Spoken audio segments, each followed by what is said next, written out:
welcome to AGN Media's Green White Checkered. I'm your host, Kerry Varnado. As always, with me are my colleagues, Jacob Mayer and Terrence Hundley. Let's get right into it with Garage Talk. A lot of news in the world of NASCAR this week, gentlemen. Jacob, perhaps the biggest news, Napa will not be returning to Michael Waltrip Racing. What happened there? Yeah, still dealing with some fallout from that Richmond race a couple of weeks ago. Michael Waltrip Racing manipulated the finish, had Clint Boyer intentionally spin out to try and get Truex in the race. And here, really the first time ever we've seen a sponsor finally put their foot down and say, "Hey, we're not gonna stand for this. We're gonna take our money elsewhere." I think, well, it's big. First of all, that Napa's been with Michael Waltrip basically since 2001. So I mean, they've been there through a lot of things. Even back in '07, their whole Daytona fuel injection type scenarios that they went through. But Martin Truex just is one unlucky guy in this scenario. He didn't do anything, and he gets kicked out of the chase. He had no part in actually manipulating the finish. He was just driving with a broken wrist, mind you. And now he loses his sponsor, and maybe without a ride next year. Yeah, he's going to be in an interesting situation because we're late in the game here in terms of getting sponsorship set up for next season. Right now, that 56 car is looking pretty blank because Napa was one of only 4 companies in the sport that still sponsored the entire season. Now, of course, sponsorship, these deals are typically months in the making, and of course, it's been widely reported that he has agreed to Michael Waltrip Racing's request to kind of give them a little time, see what they can put together. How realistic is it that they put together another deal for him at this late point? Well, he's a chase caliber driver, so he's got at least that going for him. He can win a race or two. But whenever Jeff Gordon's getting AARP to sponsor, it's really hard to find a sponsor. So when you have somebody like Napa, it's hard to lose something like that. But where do you think Napa is going to end up? Maybe they'd save a lot of money if they didn't come back and fully sponsor another team. Maybe they drop back and do some associate sponsorship until they start to build another relationship with an organization like they had with Michael Waltrip. And one thing that still could hurt MWR, 5 Hour Energy, Clint Boyer's sponsor, has not made a decision and probably won't until the end of the year. If they pull out and all of a sudden, because they're another sponsor that does the vast majority of the races, then Michael Waltrip is really looking bad going into 2014. There's a third option with Truex. Depending on how much Napa associates what happened with him, Michael Waltrip started giving him the okay to kind of look for a job elsewhere. And if he goes elsewhere, maybe Napa comes with him. And a place to look that Truex might end up, Furniture Oil Racing. Kurt Busch is leaving that organization at the end of the year. Right now they've got an open seat. It'll be interesting to see how that develops. All right. Another thing kind of generating headlines and certainly a lot of discussion in the social media world is Richard Childress Racing this week debuted a concept, if you will, a car featuring kind of a famous number.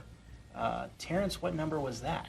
Well, first of all, I don't think Childress is the one technically debuted. I think it got leaked somewhere via Twitter because Twitter leaks happen, seems like daily these days. But there was a concept car of a Cheerios car with the number 3 on the side. And so it's talked about that maybe Austin Dillon is bringing the 3 to the Sprint Cup Series. And that's something I kind of am glad to see come back. I want the 3 back in the sport. What do you think on that? Well, it's been 12 years now since the 3 last raced in the Sprint Cup. It's already come back in the Truck Series and the Nationwide Series. I think it probably will happen. I know there's a lot of folks out there who would like to see that number kept out of the sport. It is kind of in memory to Dale Earnhardt. But I mean, we don't have any other number that is like that. Obviously, circumstances were extremely special in Earnhardt's case, with him being taken out of competition immediately like he was. But the 43 is still out there. I know that's a common argument. But Richard Petty, 200 wins. And even David Pearson, we associate him with a 21 car, but he drove several different numbers. And even Dale Earnhardt, he drove the number 2 car. And we don't think of anything of Brad Keselowski driving the 2 car. We didn't when Rusty Wallace drove the 2 car. So I do think numbers in NASCAR are a little more independent of their drivers than what we like to assume that they are. Yeah, because if you just give it a few more years and if that 3 comes back, that number won't necessarily be associated with only Dale Earnhardt anymore, because it was driven before him, and it's going to be driven. Hopefully, it's going to be driven again, and eventually, numbers are. It's more about the driver themselves and not the number they drove. Interesting. Certainly a lot of passion on both sides of that argument. Now, the interesting thing, real quick, is if it is Cheerios with that number 3 car, they'll have sponsored the 2 most famous numbers in the sport, because That's true. They were on the number 43 car for a long That's time right. as well. Absolutely. To associate with some good names. All right, one last thing before we move on. Terrence, I think you kind of got word of some big news in the Lone Star State this week. Yeah, Texas Motor Speedway had a big announcement on Monday night. They made some schedule changes, a couple things there.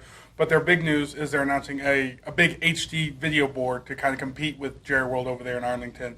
On the backstretch, it's supposed to be 218 feet long, 94.6 feet wide, weighs 108 tons. It's going to be HD. So it'll be the biggest in the world, won't it? Yes. So it's going to be pretty big. It's going to be very interesting to see, and we actually have a concept video of what it's going to look like.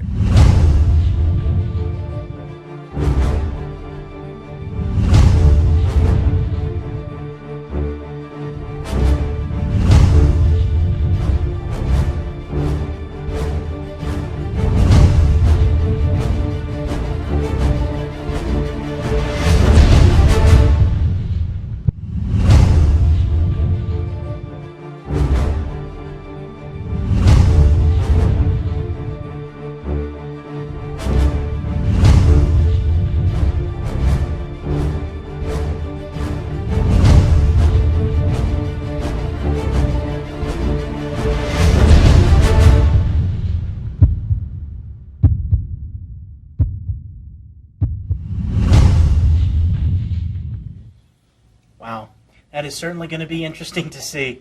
All right. So when we come back, we'll look ahead at how the chase picture is shaping up. Stay with us.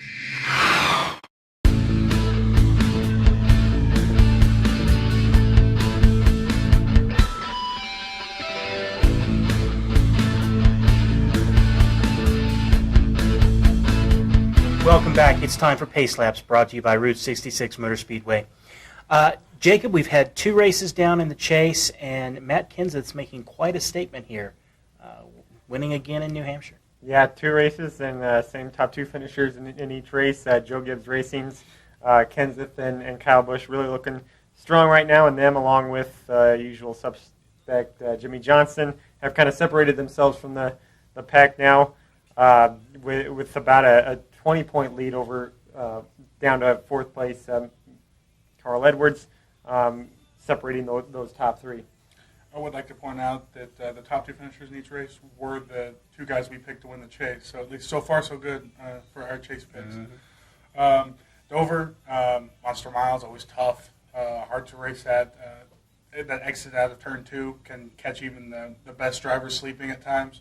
I'm going to pick a driver who's had dominant cars and then actually fell victim to that corner a couple times in Kyle Busch to get the win. I think he's going to make a statement and say that basically not let his teammate run too far out in front of him. And I'm going to go with a driver who has some ground to make up, like just about everybody left in the chase does. Joey Logano, kind of from up in the Northeast there. He's running well at Dover in the past. Has dominated a few nationwide races there.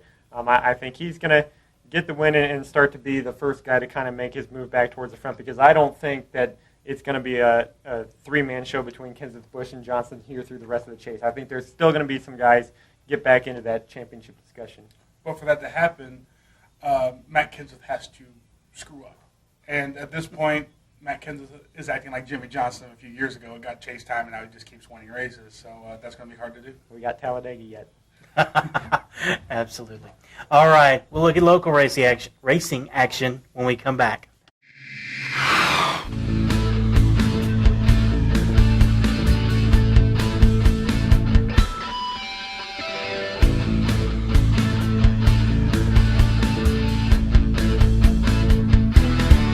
Welcome back. It's time for Getting Our Kicks, brought to you by Budweiser. Jacob, the season's wrapped up at Route 66 Motor Speedway, and I know you had a chance to talk to some champions. Why don't you tell us who they are and and what they had to say. Yeah, the season had a great finish.